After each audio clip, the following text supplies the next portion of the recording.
श्री स्वामी समर्थ. जय जय स्वामी समर्थ. कार्तिकी पौर्णिमा 2024.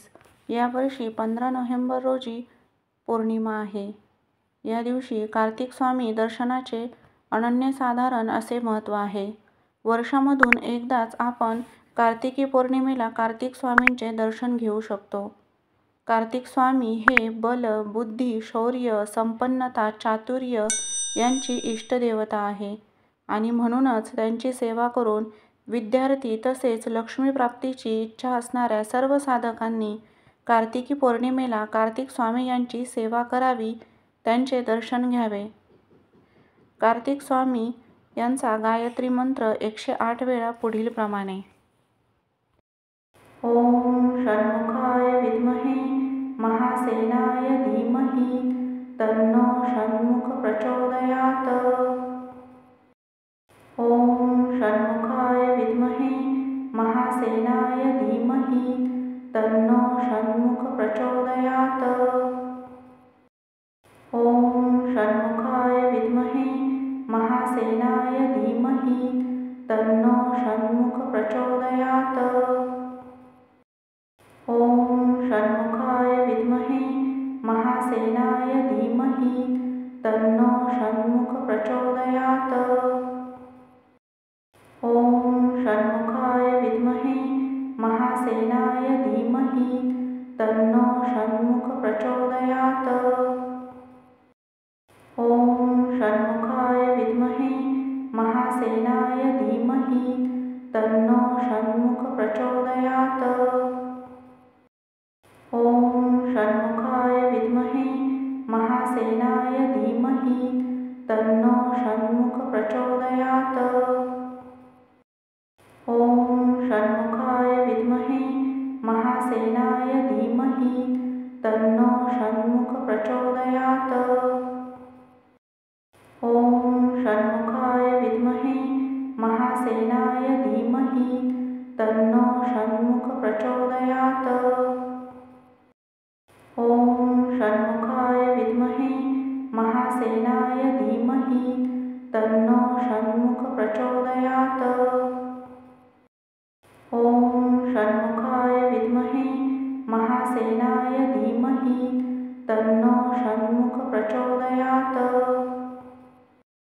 ओम षण्मुखाय विद्महे महासेनाय धीमहि तन्नो षण्मुख प्रचोदयात्.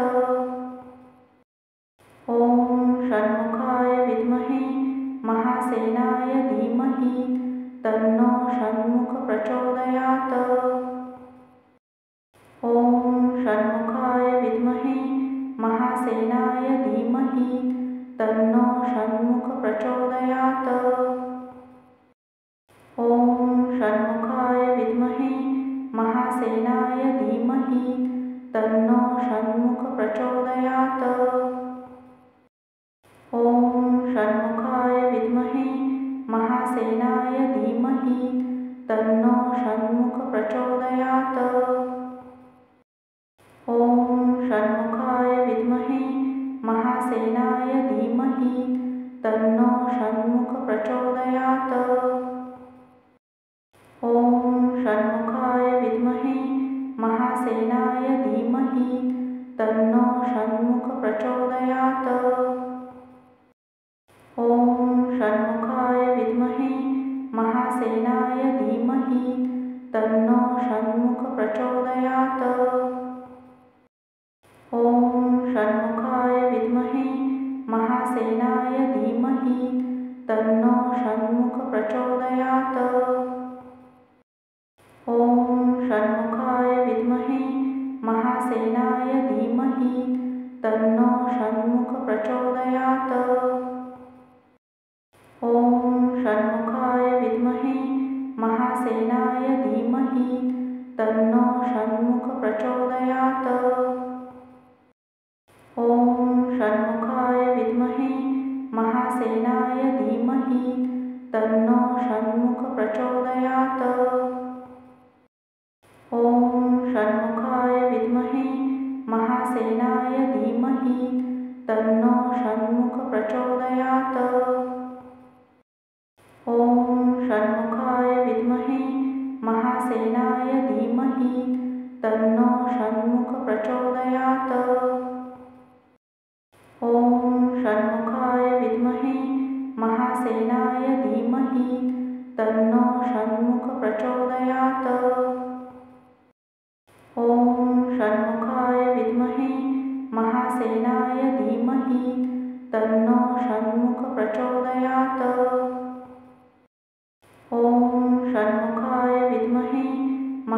महासेनाय धीमहि तन्नो षण्मुख प्रचोदयात्।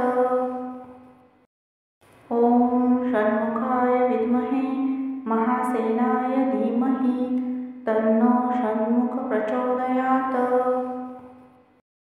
ॐ षण्मुखाय विद्महे महासेनाय धीमहि तन्नो षण्मुख प्रचोदयात्।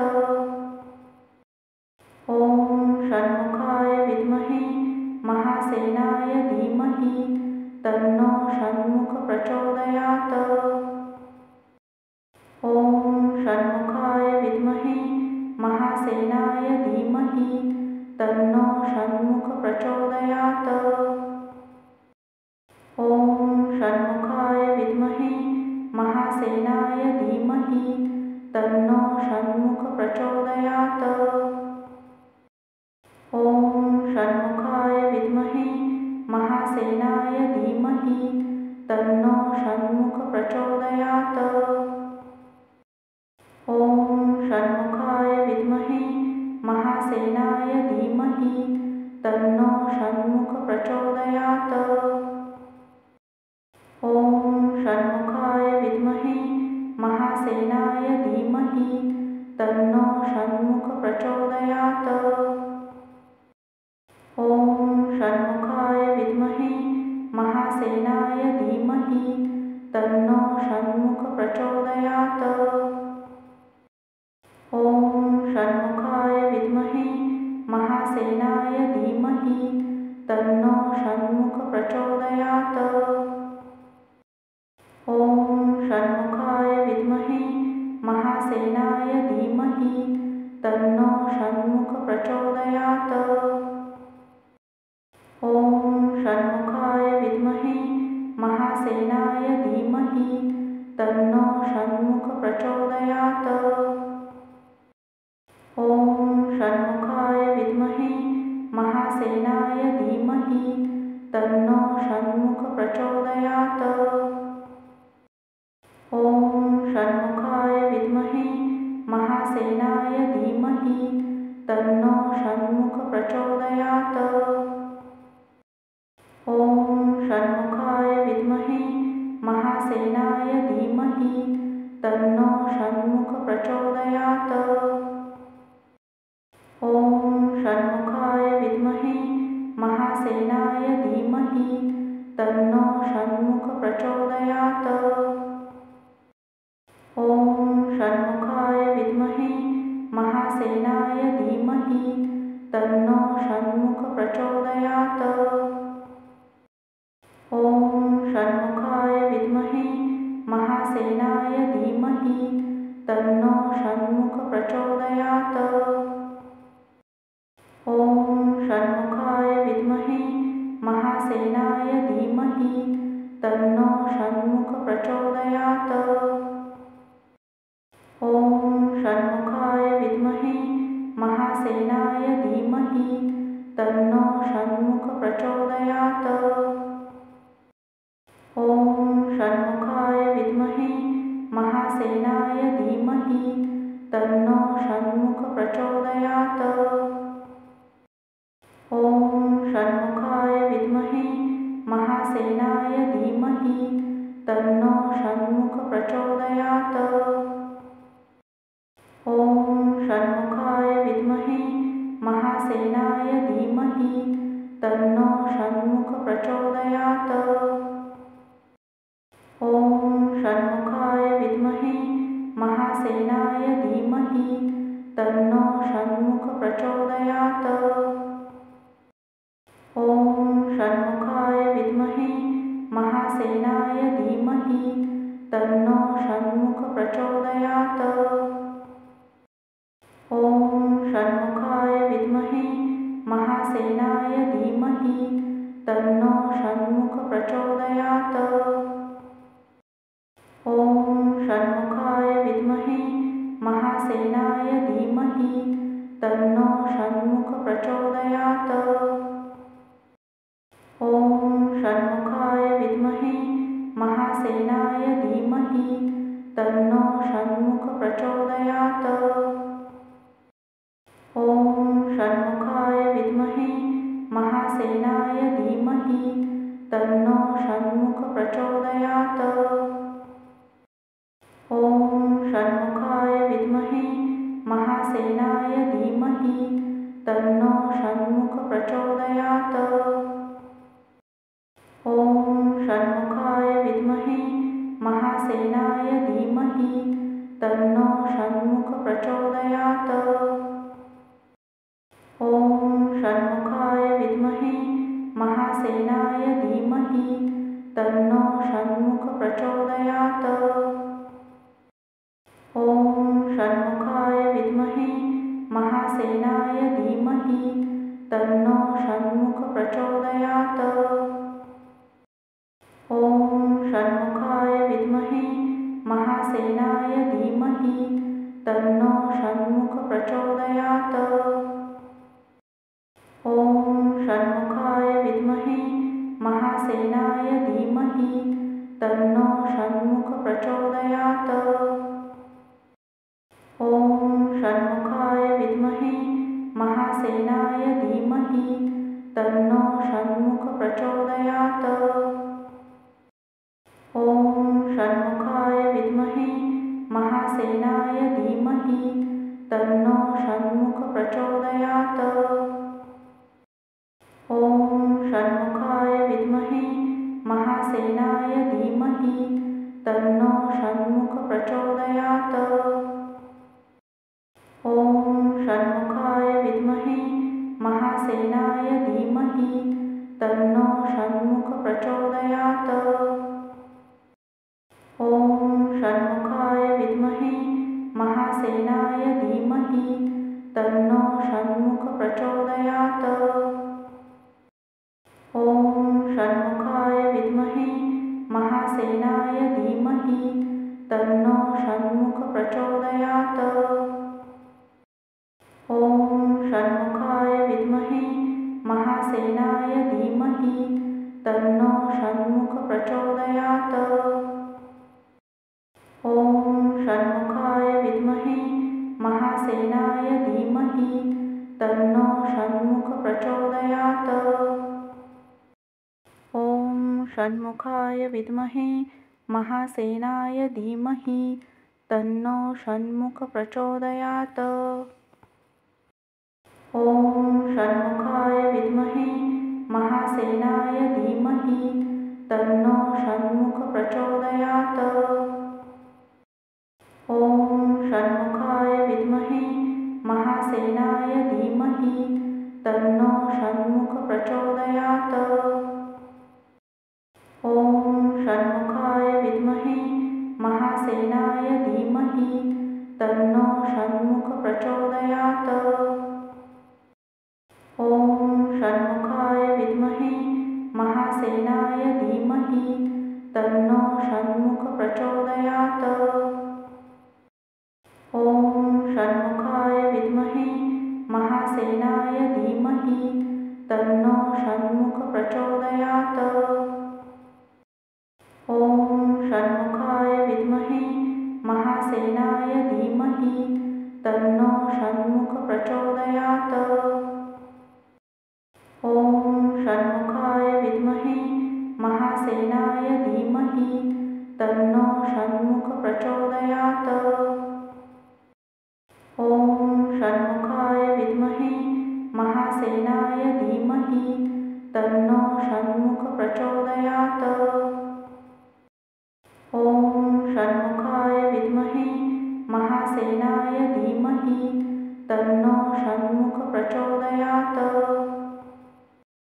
ॐ षण्मुखाय विद्महे महासेनाय धीमहि तन्नो षण्मुख प्रचोदयात्। ॐ षण्मुखाय विद्महे महासेनाय धीमहि तन्नो षण्मुख प्रचोदयात्।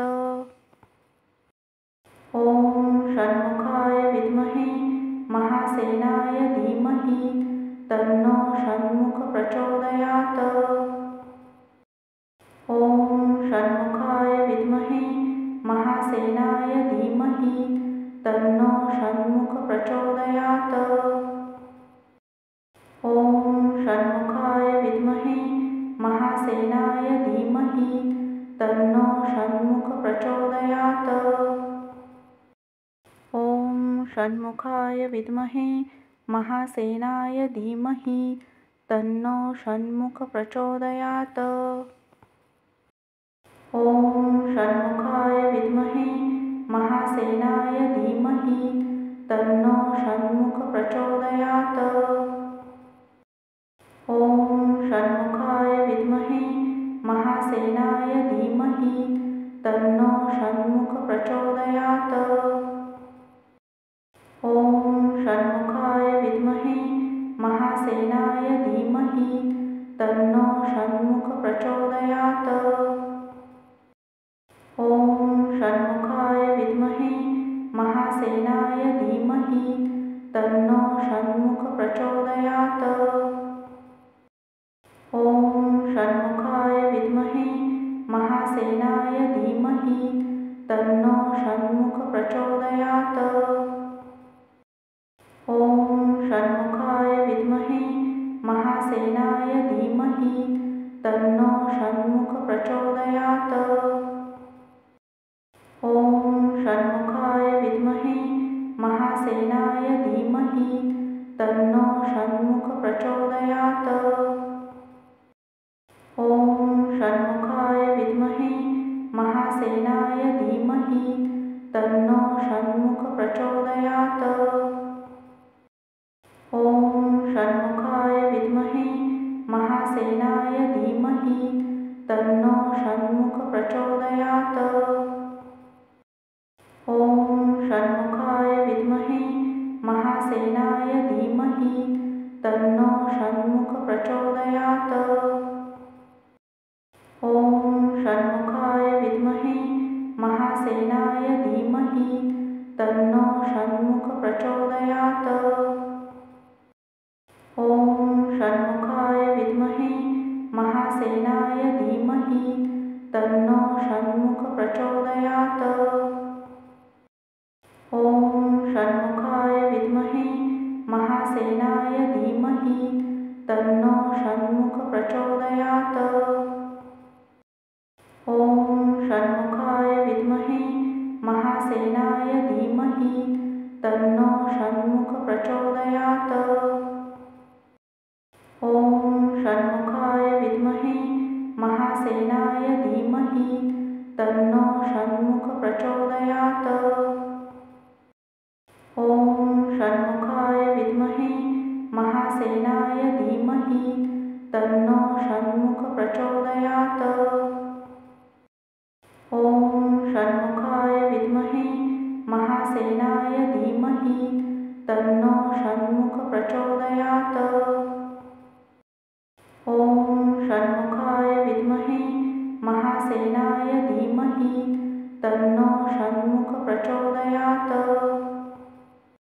ॐ षण्मुखाय विद्महे महासेनाय धीमहि तन्नो षण्मुख प्रचोदयात्। ॐ षण्मुखाय विद्महे महासेनाय धीमहि तन्नो षण्मुख प्रचोदयात्।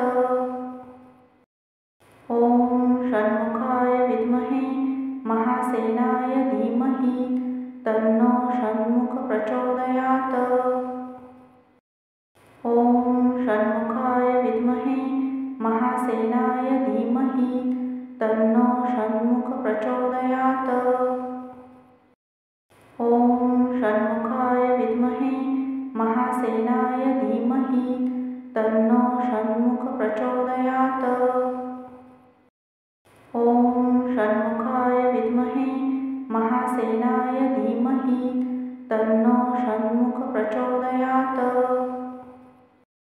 ॐ षण्मुखाय विद्महे महासेनाय धीमहि तन्नो षण्मुख प्रचोदयात्। ॐ षण्मुखाय विद्महे महासेनाय धीमहि तन्नो षण्मुख प्रचोदयात्। ॐ षण्मुखाय विद्महे महासेनाय धीमहि तन्नो षण्मुख प्रचोदयात्। ॐ षण्मुखाय विद्महे धीमहि तन्नो षण्मुख प्रचोदयात्।